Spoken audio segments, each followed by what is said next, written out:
So this is gonna be a quick video right now, and I've been asked a few times by people that have been into my shop why I have these little pieces of MDF just hanging around with numbers all over them. And for me, I use these as spacers. And whenever I start a new project, I'll just grab a piece of scrap MDF of varying thicknesses and cut them to some of the relative dimensions that I want to use. So this is particularly useful for cabinetry. And over time, I just kind of build up a collection. I don't really throw these out.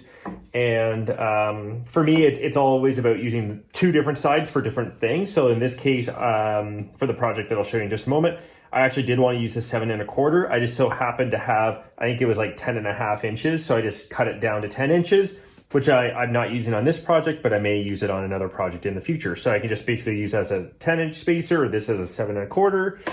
So same for this, and I've got a lot of small ones, and I have probably another couple dozen hanging around in the shop as well. But yeah, just take some scraps and I look for sizes that I haven't already had, and then I just kind of break down that piece into all the relevant scraps. And just to show you how these are used, so let's take this one, so 16 2 3/4. So I don't care that it's 16 by 2 3/4, I just care that this is 2 3/4 or that this is 16 inches. I don't ever use those together, but for this cabinet, I basically want this to be 2 3/4. And I can actually use the same one, although I have a few other pieces, and I want this to be 16 inches.